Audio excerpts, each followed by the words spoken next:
Glória a Deus. Relacionamentos comunitários. 1 de Tessalonicenses 5, 12 ao 21. Por gentileza. Série de exposições bíblicas. Todos acharam? Amém?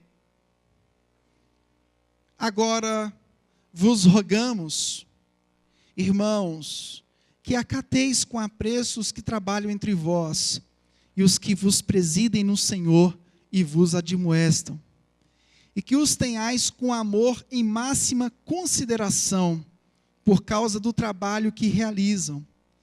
Vivei em paz uns com os outros. Exortamo-vos também, irmãos. Aqui admoesteis os insubmissos, consoleis os desanimados, amparei os fracos, e sejais longânimos para com todos. Evitai que alguém retribua a outrem mal por mal. Pelo contrário, segui sempre o bem entre vós e para com todos. Regozijai-vos sempre, orai sem cessar. Em tudo, dai graças, porque esta é a vontade de Deus em Cristo Jesus para convosco. Não apagueis o espírito, não desprezeis as profecias, julgai todas as coisas, retende o que é bom, abstende-vos de toda forma de mal. Quando a gente fala em comunidade, nós estamos aqui numa comunidade, sim ou não? Sim ou não? Nós somos uma comunidade. Mas nós somos uma comunidade diferente. Ou deveríamos ser, ou devemos procurar ser. Nós somos uma comunidade redimida por Cristo Jesus. Nós somos uma comunidade recriada. Nós somos uma comunidade resgatada das trevas, resgatada do lamaçal, do erro, do pecado, dos distúrbios que nos separavam de Deus. Nós somos uma comunidade que foi reaproximada por intermédio de Cristo. Por isso nós somos uma comunidade diferente. Embora nossa comunidade tenha consolo, tenha palavras de encorajamento, nós não somos uma comunidade terapêutica. Nós somos uma comunidade que prega o Evangelho de Jesus Cristo, que muitas vezes é amargo como fel. Se você disser que a palavra do Senhor, ela é afável, não é. Tomar a cruz e seguir a Jesus é um caminho árduo. Não é um caminho impossível, mas é um caminho árduo, que requer duas coisas. Abraham Kuyper, ele dizia que para a salvação, seguindo ele, trazendo textos bíblicos, ele sintetiza da seguinte forma: para nossa salvação, nós só precisamos de graça. Mas para a nossa caminhada cristã é necessário graça e obediência. É necessário graça e obediência. Por que graça sem obediência? Como disse Dietrich Bonhoeffer, seria graça barata. Você baratear aquilo que custou muito caro para o Senhor Jesus, o seu próprio sangue. Então a vida é uma junção de graça e obediência. Então essa comunidade aqui é uma comunidade que vive debaixo da graça, que vive debaixo da obediência. Bom, muitas pessoas vão às igrejas não simplesmente para seguir a Cristo Jesus. Elas vão à igreja para fugirem da solidão. A característica marcante da pós-modernidade é que as pessoas estão procurando conviver em comunidade. Mas não se engane.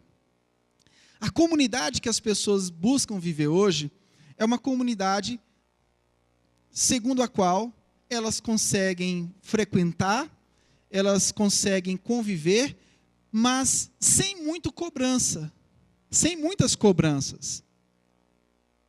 Muitas pessoas às vezes chegam na igreja, querem estar conosco, não querem viver sozinhas, não querem viver na solidão.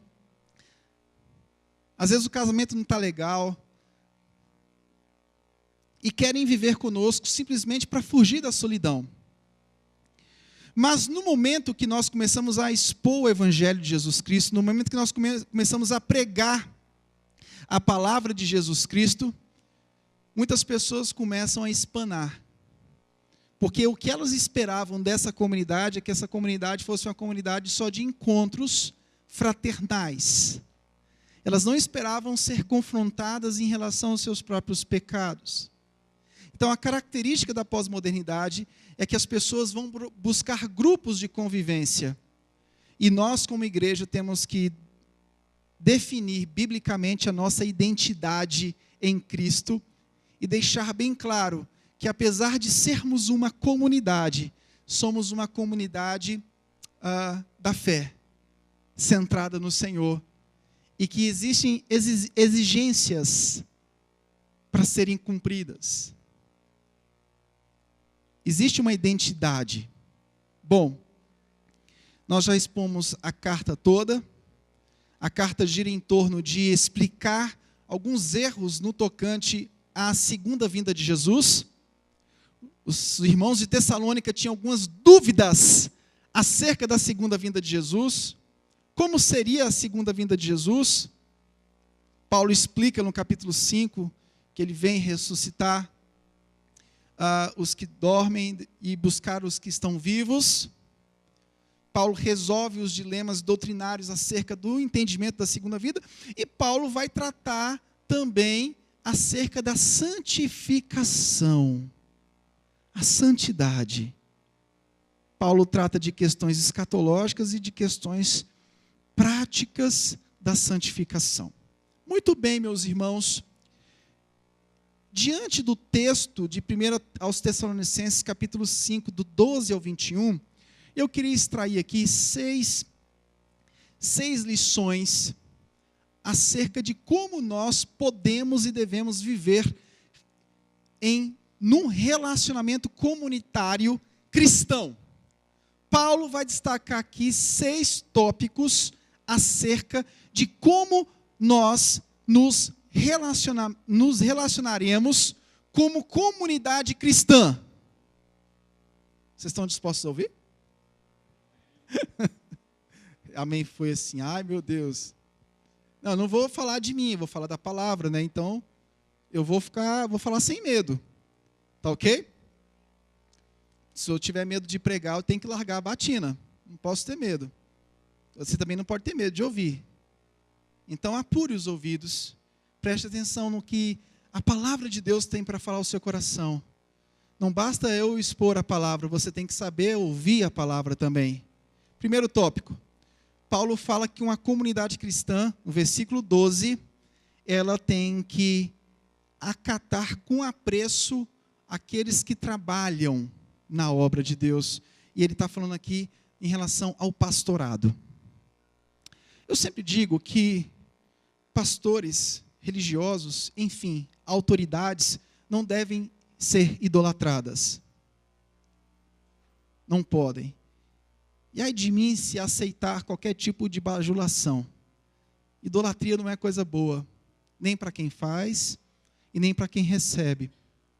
Mas Paulo está dizendo aqui que deve haver uma apreciação e respeito diante da labuta, do presidir, diante de todo o esforço admoestativo que um pastor leva na sua vida para desempenhar em relação ao corpo de Cristo. Não é uma consideração, nem um encanto à personalidade. Irmãos, aqui eu peço que não exista nenhum tipo de culto à personalidade. Não. Isso é a pior besteira que o neopentecostalismo criou. o pastor chega de helicóptero, abre um corredor. Não, isso aí é culto à personalidade. Não, isso aí não é legal, não.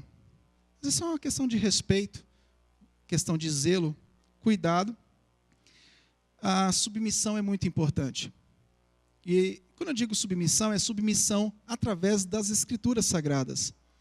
Não é uma submissão cega, onde o cara diz qualquer coisa e você tem que acreditar. É uma submissão através das Escrituras Sagradas. Se o que estiver sendo falado, se o que estiver sendo ensinado for as Escrituras Sagradas, nós temos condições de pedir consideração, respeito, amizade, apreço, e a paz depende disso. A pós-modernidade é também caracterizada por uma luta contra a autoridade. As pessoas lutam contra a autoridade o tempo inteiro.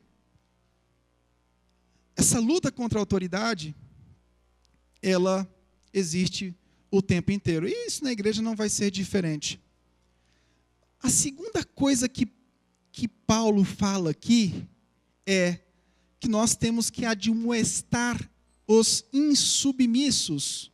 No versículo 14, Paulo diz: exortamo-vos também, irmãos, a que admoesteis os insubmissos. Bom, quem não gosta de regras, deve ser exortado para que volte a viver as regras.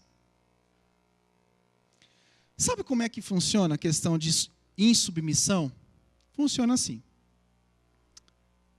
Muitas pessoas são submissas em relação àquilo que elas dependem para viver. Por exemplo, no seu emprego. Você não tem outra alternativa na sua vida profissional a não ser a de ser submisso.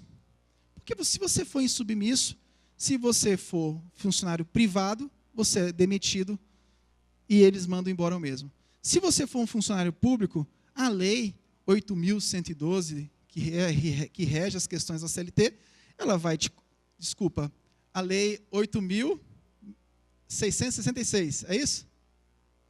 Eu já esqueci, tem 10 anos que eu não advogo, gente, me falei. 8.112 é a CLT, servidor público. A CLT qual que é? É a CLT. Então, a 8.112, ela vai regular os casos, os órgãos vão regular. Por exemplo, nós temos militares aqui, né? Se um militar for insubmisso lá no órgão, o que acontece? Não tem amizade não, irmão. É o quê? Advertência. Quais são os níveis? Advertência, suspensão e demissão. Não é assim? Basicamente? Uma ordem mais ou menos assim, que acontece em todo órgão público. Agora, por que quando chega na fé, a coisa desanda? Paulo está falando, gente, olha, tem que admoestar os insubmissos. As pessoas começam a criar suas próprias regras dentro da comunidade. E como é que nós vamos viver se houver várias regras distintas? Nós somos um corpo, e um corpo tem que andar em comunidade, em unidade. O Edivaldo Welch, ele fala que nós temos uma inclinação natural do coração. Ele fala, citando, lógico, Romanos, o orgulho, a autonomia e um desejo de ceder aos nossos próprios desejos. Então, nosso orgulho, a nossa autonomia, o querer ceder aos nossos próprios desejos, toma conta das nossas vidas. E a gente começa a entrar num processo de insubmissão na vida. A mulher que não é submissa ao marido, ela sofre. Assim como o homem também, que não ama a mulher como Cristo amou a igreja, sofre. Eles sofrem juntos.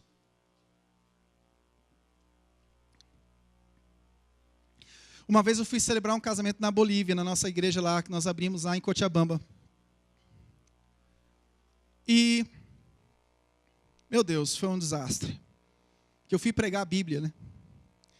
E o casal era lá da igreja e coisa e tal. E os pais do casal não eram não eram cristãos, muito menos evangélicos.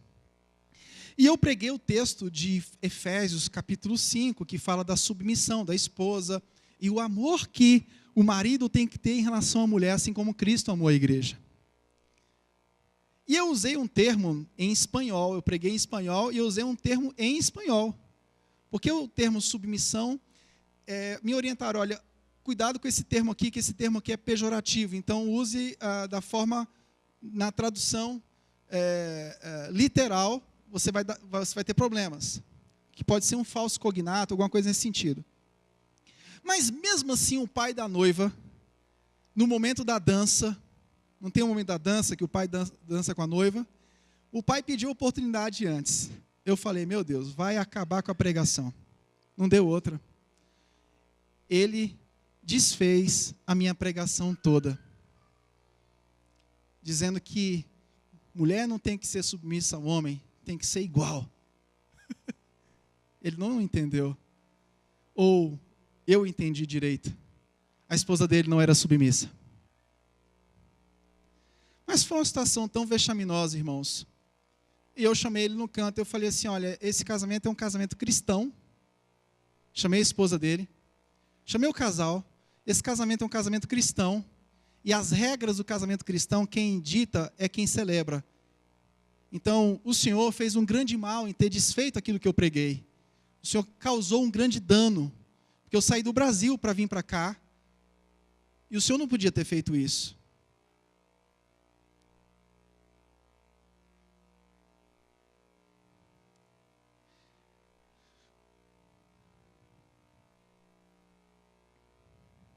A cultura ocidental é uma cultura onde o sentido da vida é a liberdade de escolha, de ser feliz, independente de tudo e de todos. Quem fala isso é o Timothy Keller. A cultura ocidental é um sentido da vida da liberdade de escolher a vida que nos mais faz felizes. Se submeter ao Evangelho, se submeter à palavra de Deus, se submeter a coisas físicas, tira a tua alegria. Porque você tem uma autonomia muito forte. Nós temos uma autonomia muito forte. O sentido de liberdade que nós temos é o sentido de seguir aquilo que me traz mais alegria. O sentido que me traz uma sensação de pássaro fora da gaiola é aquilo que me faz feliz. Mas aquilo que me faz feliz não necessariamente são as regras mais rígidas, mas é aquilo que o teu coração te guia. E o pior é que o teu coração vai te guiando para você ser feliz. Essa felicidade customizada que você está elaborando para a sua existência. Uma felicidade que independe das Escrituras, independe de Deus, independe de igreja. Eu vou para a igreja, mas eu não quero viver como corpo. Eu frequento a igreja, eu trabalho em algum ministério da igreja, mas eu não quero ser e viver como corpo. Eu estou ali, mas é só uma presença física, mas eu não vivo como corpo. Porque viver como corpo requer de mim uma anulação. E eu não estou disposto a me anular.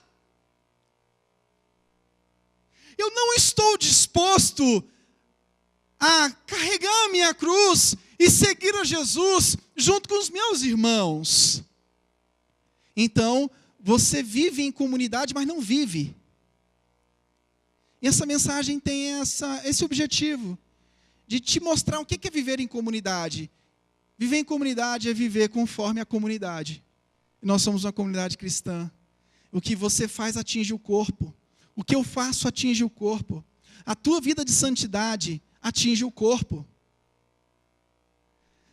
Se você não entender a gravidade que é aquilo que você faz na sua individualidade em relação à coletividade, enquanto você não entender isso, você não vai entender a gravidade do nosso pecado e da morte de Cristo Jesus na cruz do Calvário.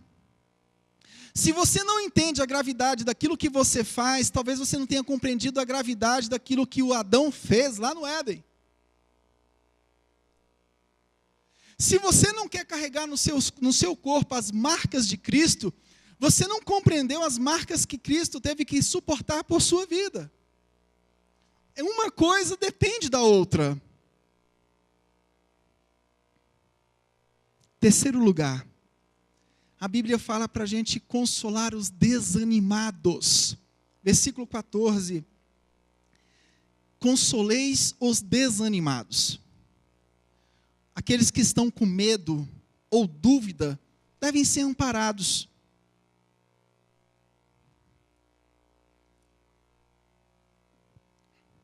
Quantas situações, não é, meus irmãos? Câncer, luto, leito de enfermidade.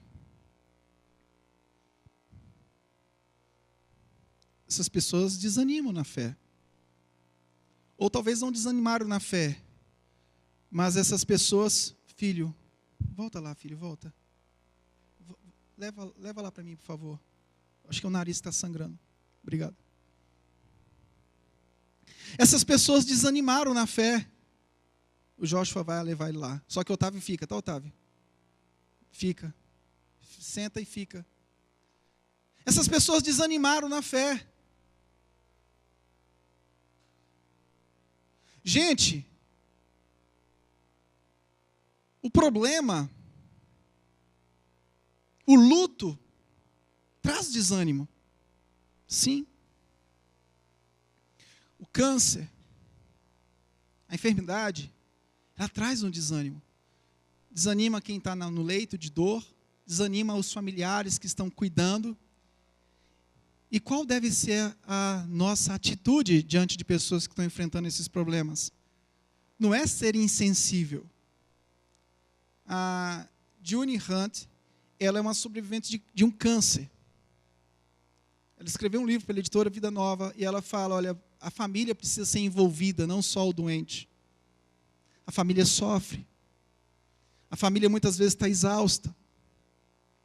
Está cansada de dormir em hospital. Dormir em hospital não é fácil. Quando o Otávio nasceu, ficou 5 dias na UTI, mas rapaz, não é brincadeira não. A cada momento que a enfermeira buscava para aplicar algum remédio nele, eu ficava com medo da enfermeira roubar ele, eu acompanhava 2 horas da manhã. A Gisele, amor, não faz isso não, que não faz o quê? O tanto de caso de enfermeira que rouba criança, eu vou lá, vou acompanhar. Isso porque o caso do Otávio não foi um caso grave. Mas vocês imaginam aquelas crianças que nascem com problemas sérios de saúde, com deficiências, com doenças raras. Nós precisamos ter um zelo maior por aqueles que sofrem. Diga amém. Não é no sentido do pare de sofrer, não. Mas também não pode ser no sentido de ignorar a dor do outro. O Evangelho, ele não é uma ajuda para livrar todo mundo do sofrimento. Não é. Mas também não pode te levar a ficar completamente apático em relação aos que sofrem. Ajuda prática. Ajuda prática. Consolar é um ministério mais difícil que existe. Uma pessoa que está se divorciando. Coisa mais fácil que tem é a gente falar logo assim, cai fora, isso não presta não vai dar certo. Porque tudo que, pelo menos assim, eu vou falar da nossa cultura, mas eu vou falar do ser humano, tudo que o ser humano gosta é se livrar de um problema. Você chega em alguns órgãos, tem alguns órgãos públicos no DF, não todos, mas tem alguns que eu fico muito raivoso, porque as pessoas querem se livrar do problema. Eu chego no plano piloto, a pessoa quer me jogar lá para Sobradinho. Quando eu chego em Sobradinho, a pessoa quer me jogar lá para Planaltina. Quando eu chego... E assim, a nossa forma de lidar com a dor do outro, com a necessidade do outro, é se livrando do problema, não é resolver o problema. Eu não estou querendo dizer também que nós vamos conseguir resolver o problema de todo mundo. Eu não estou querendo dizer que o divórcio vai ser evitado se você intervir, não. Mas pode acontecer um milagre do Senhor na sua intervenção. Deus pode usar você através da palavra bíblica que você pode soltar naquele caso. Consolar é um ministério muito difícil. A Eleni Vassão, ela diz uma coisa muito forte. Ela diz, olha, todos temos dores. Ou fazemos da nossa dor um modo de nos identificarmos com a dor do outro.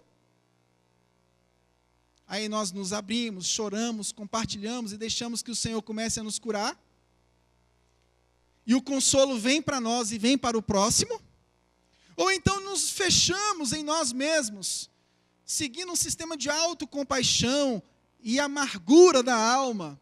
O que ela está querendo dizer?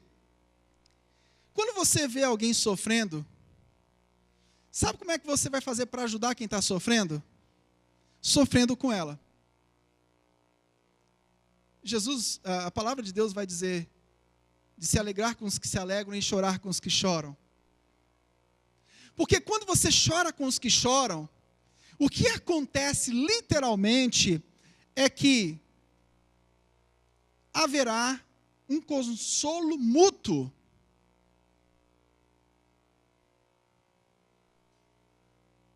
Você diz, eu não tenho condições de consolar ninguém, porque eu estou passando problemas também.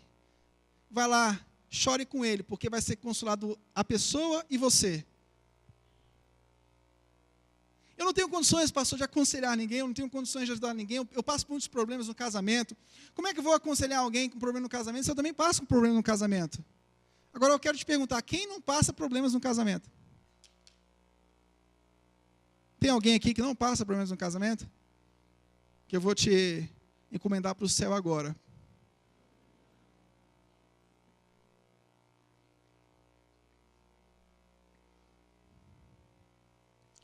Qual é a sua estratégia de vida cristã? Você está passando lutas, dificuldades, e você se fecha em si mesmo, e começa a viver a sua autocompaixão, a sua autocomiseração, a sua amargura diante da sua dor. Ou diante da sua dor, você ajuda outro ainda.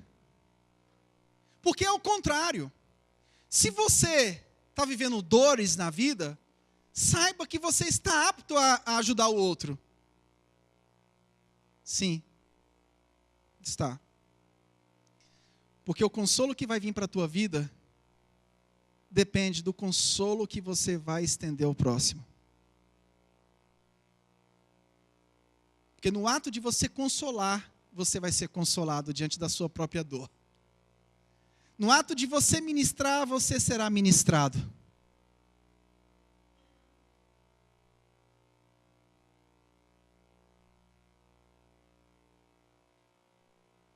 Não existe cristão sem cruz. Cristão sem cruz é aquele que ignora o processo de discipulado vertical, ele, Jesus, e ignora aquilo que ele pode fazer horizontalmente por aqueles que estão ao seu redor. Não existe cristão sem cruz. Não existe cristão que não queira sofrer pelo próximo. Quem não quer sofrer pelo próximo, você pode ter certeza que são pessoas altamente amarguradas e que vivem num processo muito triste de autocompaixão. São pessoas que vivem buscando o tempo todo justificativas, acusando os outros diante dos seus sofrimentos, culpando os outros pelo que estão passando. É batata. Falta evangelho. Falta Jesus. Marcos 10, 45, ele não veio para ser diaconado, ele veio para diaconar, para servir e dar a sua vida em resgate por muitos. Não significa dizer que nós vamos aniquilar o problema. Não, existe um problema do mal, sim. Existe. Deus não pode ser culpado. Deus não é o autor do mal. As catástrofes vêm, as dificuldades acontecem, mas a gente tem que saber que houve um pecado lá atrás. Quem pecou não foi Deus, foi o homem. Mas diante de tudo isso, resta alguma coisa para você fazer, e resta alguma coisa para eu fazer, sim. A vida já é tão difícil para que você feche os seus olhos diante do seu próximo. Ela pode ficar mais difícil ainda. A vida já é tão difícil para que você ignore a dor do outro. Sim, Jesus está voltando. Mas esse Jesus está voltando não pode ser uma escapatória para que você fique só esperando Jesus voltar. Entre a volta de Jesus e aquilo que você tem que fazer hoje, faça. Visite os hospitais. Acolha os doentes. Ampare os fracos. Quarto lugar, Paulo fala que um relacionamento comunitário é baseado em amparar os fracos. Versículo 14. Ampareis os fracos. Quem são os fracos? São pessoas que estão sem força espiritual ou sem força moral. Pessoas que estão sem força espiritual. Quantas pessoas desanimam na fé diante de abuso sexual? Sim. Depressão pós-parto. Tivemos um caso esses dias de um parente de uma pessoa aqui da igreja que teve depressão pós-parto, quase faz besteira com a criança. Essa pessoa precisa de ajuda. Essa pessoa precisa de intercessão. Essa pessoa precisa de visita. Essa pessoa precisa de cuidado, precisa de discipulado, precisa da igreja, precisa do agir mútuo dos irmãos. Aquele medo paralisante, e aquelas pessoas que vivem os casos que aparentemente são impossíveis de serem resolvidos, você tem que dizer para essas pessoas que Jesus está no barco.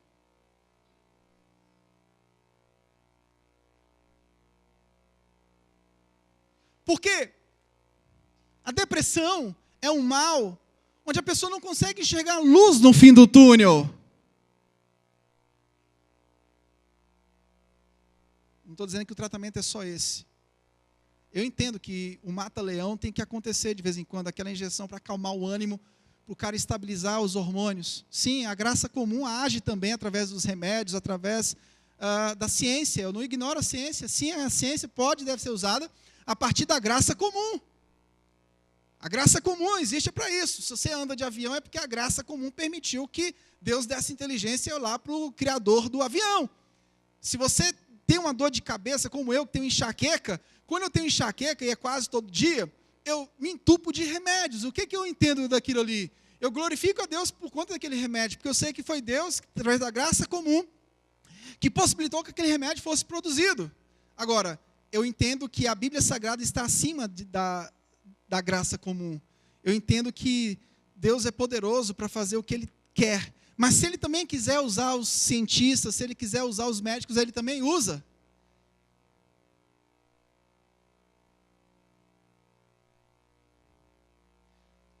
Outras pessoas, gente, não têm força moral.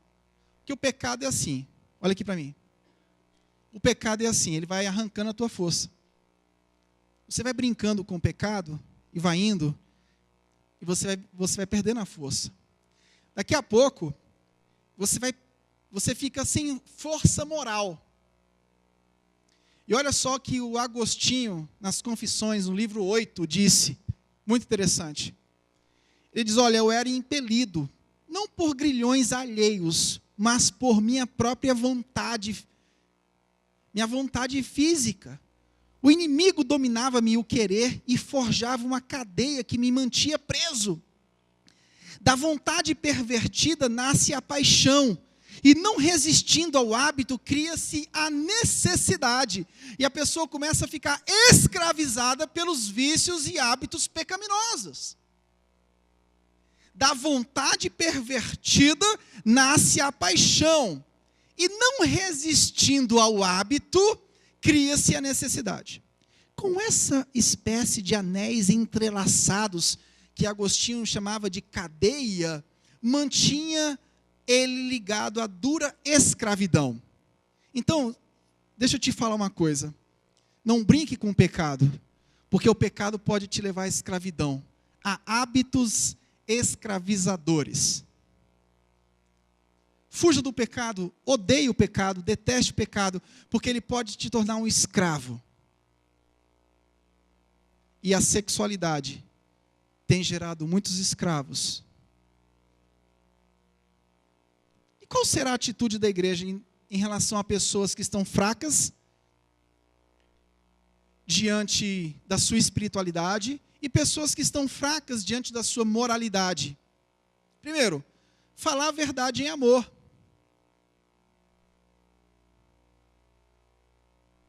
Você nunca pode deixar de falar a verdade em amor.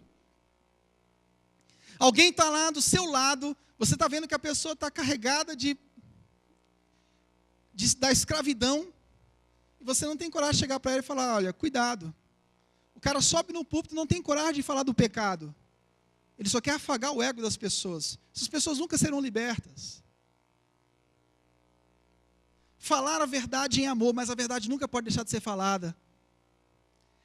Respeitar a pessoa, ouvir, mas convidar a pessoa para uma mudança de vida conforme o Evangelho. Você não pode perder a voz bíblica.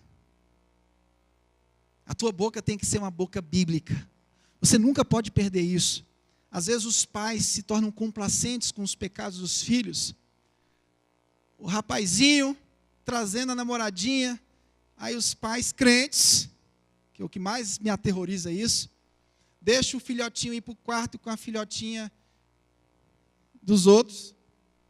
Porque quando o pai tem uma filha mulher, ele não vai permitir, mas quando é homem, sabe, né, pastor? Homem é homem, né? O meu menino lá em casa, ele bota para quebrar.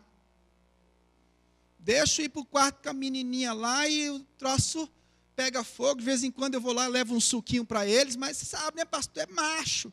É só que o teu machinho está pegando a menina dos outros. Se coloque no pai da filha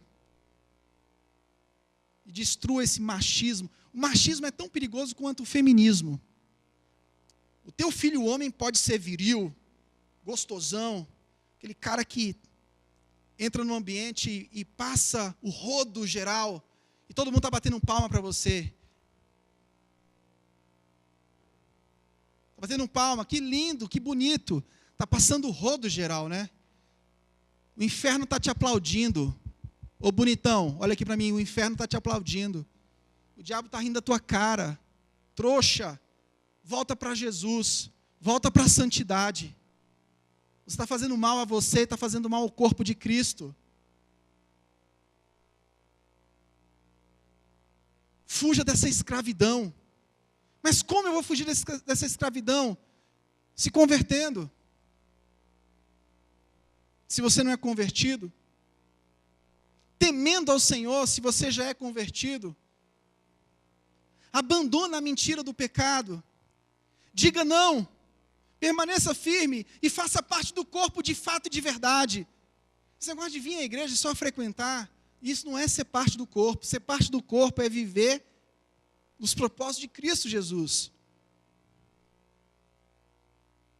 O pecado está acabando com a tua vida, está te deixando fraco, está te deixando com crises existenciais. Daqui a pouco você está duvidando se Deus existe mesmo, porque o pecado faz isso. Será que Deus existe? Será que é coisa do pastor Michel, não? E desses pastores tudinho aí? Será que isso é verdade mesmo? Será que a Bíblia é a verdade? Será que ela é a palavra de Deus? Por que essas crises existenciais vêm? Porque a santidade, ela cria o ambiente correto para a sua adoração. Não tem como desconsiderar Deus, Cristo, o pecado, os propósitos de Deus, o sofrimento e a palavra. A ajuda que você precisa não está centrada em você. Você não pode ser afagado no seu ego. Você precisa ter ajuda em Cristo Jesus. E Cristo, quando chega na sua vida, Ele chega para você, Ele chega mudando a sua história. Isso vai trazer coisas saudáveis para a sua vida. Em quinto lugar, quinto princípio para um relacionamento comunitário, cristão. Atitudes de bondade, paciência e perdão. Atitudes de bondade, paciência e perdão. Um casal em crise é um ambiente fértil para que a bondade, a paciência e o perdão vá embora. Sim ou não, casais? Sim ou não? Isso. Casamento é um ambiente fértil para que a falta da bondade, da paciência e do perdão perdoe. Eu compartilhei uma imagem no grupo familiar esses dias, que é assim. O cara dizia o seguinte: eu vou fechar todos os vidros, mas vou fechar bem fechado, porque ela está de mal comigo, mas ela vai me procurar para abrir aqueles vidros. Vou fechar tudinho, ela vai vir atrás de mim. Só que a mulher aprendeu a técnica, né? A técnica de tirar o ar. Ela pressiona o dedinho na parte central da tampa do vidro, o ar sai e não procura o marido. E a vida vai girando em torno disso. Um querendo ser mais esperto que o outro, para ver quem ganha a disputa de adolescentes na vida de casado.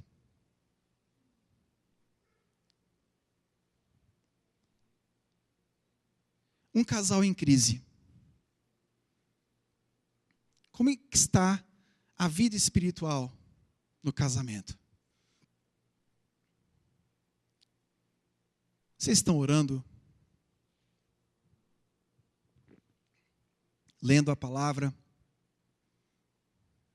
Como é que está a caminhada pessoal com Deus de cada um?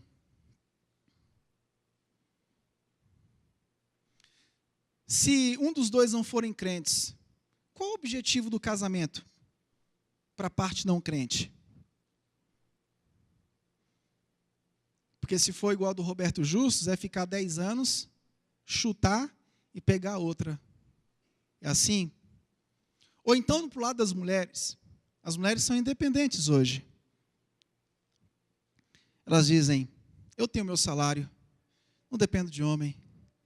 Qualquer coisa, eu saio de casa. Em alguns casos, a mulher é dona do lar, é dona da própria casa, o pai doou, coisa e tal. Se acontecer qualquer coisa, pastor, ele sai. Esse apartamento aqui que a gente mora foi meu pai que deu mesmo. E a coisa está girando em torno dessa disputa infantil. Quem ganha mais, quem ganha menos, isso é meu, aquilo é seu. Tem muitos maridos que pegam o carro da esposa só para lavar, mas não pode fazer mais nada além disso, nem sair com o carro. Ou tem maridos que pegam um carro, somem no domingo com o carro, o único carro da família, e deixam a mulher em casa com os filhos, sem eles poderem sair para lugar nenhum, nem ir para a igreja. Porque o bonitão, o gostosão, pegou o carro, sumiu, foi para o jogo de futebol, foi para o baralho, foi para não sei aonde, e chegou em casa depois do culto, com os filhos tudo murmurando, com a esposa querendo cultuar a Deus e a pessoa sem poder. É assim que vai caminhando as coisas. É assim que as coisas serão destruídas. Como ajudar? Identificar os desejos que se tornaram exigências. Os desejos se tornaram exigências. E a cada dia que passa, as pessoas ficam mais exigentes em relação ao próximo e menos exigentes em relação a si próprias. Você quer uma mulher com corpo perfeito? Se ela começar a engordar um pouquinho, tem homem que é tão crápula que se a mulher engorda, ele larga a mulher. Um cara desse devia levar uma surra de cipó para virar homem. O que está faltando é homem. Eu conversei esses dias com uma família muito interessante e alguma coisa que me tocou muito. Essa pessoa me disse: pastor, papai criou 17 filhos. Pedreiro. No Nordeste. Os 17 filhos iam para a igreja, ficavam tudo enfileirados assim, tudo com roupinha de linho. Meu pai ganhava pouco, era pedreiro. Nós nunca deixamos de ir para a igreja. Minha mãe sempre costurava as roupas de linho para a gente. A gente tinha tudo limpinho, cheiroso, Meu pai nunca deixou faltar nada para nós. E nós éramos 17, pastor.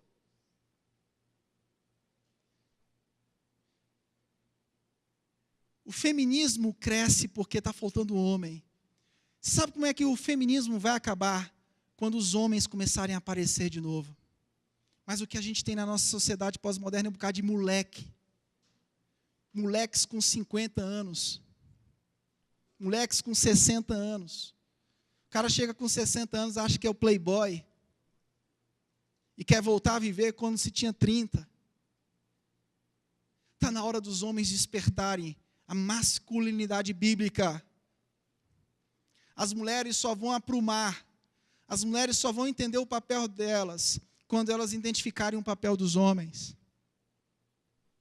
Como os homens estão pecando. Como os homens pecam. As mulheres perdem a confiança nos homens. As mulheres precisam voltar a ser respeitadas novamente.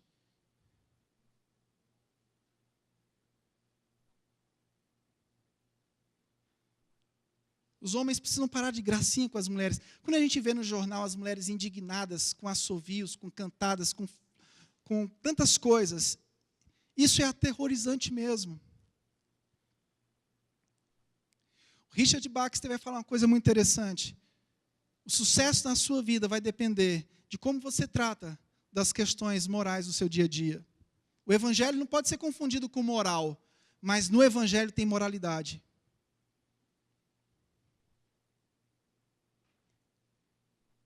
Vou falar uma coisa aqui, que não é para puxar a sardinha. Vou fazer 17 anos, sou pastor da mesma igreja. Você nunca vai ouvir história de gracinha minha para cima de ninguém. Eu não estou dizendo que eu sou perfeito.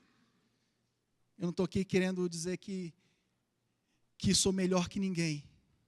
Mas o que sustenta meu ministério, primeiro, é a graça de Deus. Segundo, é a minha postura em relação às mulheres. Eu não estou aqui com falso moralismo, não. Estou pregando o que eu vivo. Mulher dos outros é para ser tratada com respeito. Com respeito, com dignidade. A nossa sociedade está muito mal. Ela está muito mal. Como ajudar a identificar os desejos que se tornaram exigências? Biblicamente, como vou resolver essa situação? Quais características do amor que estão ausentes no casal? Invista tempo para orar por aqueles que estão precisando. Amém, queridos? Descobriu que alguém está precisando de ajuda, invista tempo em oração para essas pessoas.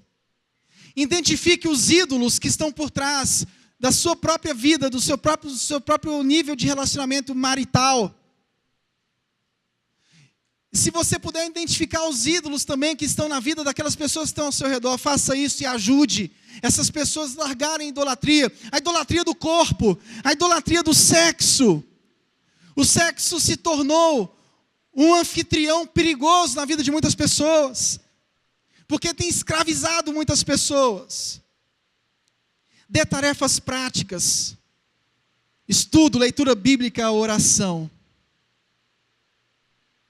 Em último lugar, Paulo fala que temos virtudes a cultivar. Nós precisamos regozijar. Lembra da carta de Paulo aos Filipenses? O tema da carta de Paulo aos Filipenses, alegria. Alegrai-vos no Senhor, sempre vos alegrai. Paulo fala aqui que é outra virtude, orar. Não é repetição. Quando Paulo diz orai sem cessar, Paulo está falando da persistência, a regularidade na oração. Lutero orava 4 horas por dia. Eu não estou dizendo que 4 horas é o tempo. Eu não estou dizendo que o tempo é qualidade. Mas eu estou querendo dizer para você que os reformadores, eles eram homens de oração. Essa ideia de que reformado não ora, só fica tomando vinho, isso é mentira. Esquece isso, isso é preconceito. Estude a história, estude as biografias, mas não queira transformar as biografias em algo que vai ser aplicável para você. Até o Augusto Nicodemos falou isso. Mas estude as biografias, você vai entender como homens renunciaram às suas próprias vidas. Não adianta, se você quer fazer algo relevante para o reino de Deus, renuncie à sua própria vida. Perca a sua própria vida. Paulo diz aqui ser grato. Por quê? Porque ingratidão é típico dos incrédulos. Não apagar o espírito. O que significa não apagar o espírito? É não deixar com que seu pecado abafe o espírito. Porque o espírito não tem como ser apagado. É no sentido de abafar o fogo do espírito. E quem fala fogo não é o pentecostal. O próprio John MacArthur ele vai falar essa palavra fogo. Porque de fato, fogo do espírito existe para as nossas vidas. Talvez não seja de ficar dando pirueta, ou de receber a unção do caicai, mas o fogo do Espírito existe. Uma vida em santidade é uma vida inflamada, incendiada pelo poder do Espírito Santo de Deus. Não apague o Espírito, não entristeça, seja controlado por Ele e ande nele. Não despreze as profecias. Que profecia está dizendo aqui o texto? Quando a palavra é pregada ou lida, ela deve ser acatada com seriedade. E o texto diz, julgue todas as coisas, ou seja, trate tudo com discernimento. O julgar não é no sentido de juízo temerário, mas é discernir entre o que é saudável e o que não é saudável. Eu tenho a convicção que viver em comunidade vai requerer muito de nós, mas vai nos dar saúde espiritual. A saúde espiritual que precisamos depende da forma como nós vivemos como comunidade de Cristo Jesus. De fato, o que Paulo quer para as nossas vidas é que vivamos com respeito.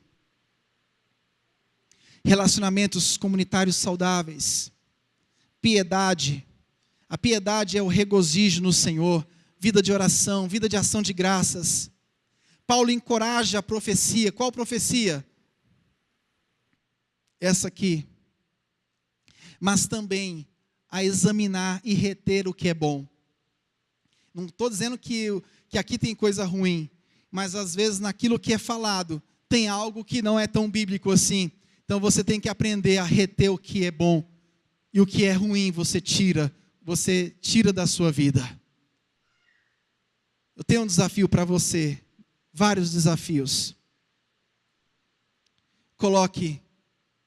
Alinhe a sua vida prática àquilo que você acredita.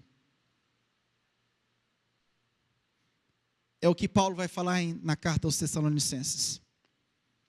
Resumindo, o resumo da ópera é: coloque em prática aquilo que você acredita. Você acredita que Jesus vai voltar? O ensinamento geral da primeira carta é essa. Se eu acredito que Jesus vai voltar, eu tenho que viver como se acreditasse. O problema é que eu digo que Jesus vai voltar, mas eu não vivo como se Jesus voltasse, como se Ele fosse voltar. Eu não tenho vigilância diariamente, eu não tenho temor.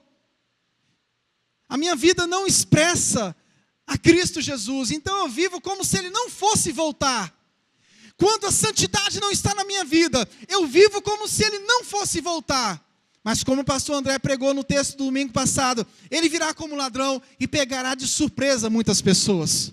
Por isso, meu querido irmão, eu quero te convidar nessa noite a tomar a sua cruz e seguir o Senhor num relacionamento comunitário, sadio. Não queira viver ou customizar um Deus pessoal. O Deus que você serve é um Deus comunitário. E eu tenho a convicção que viver em comunidade vai te trazer muitos benefícios. E a saúde espiritual vai ser resgatada na sua vida e na sua história. Diga amém.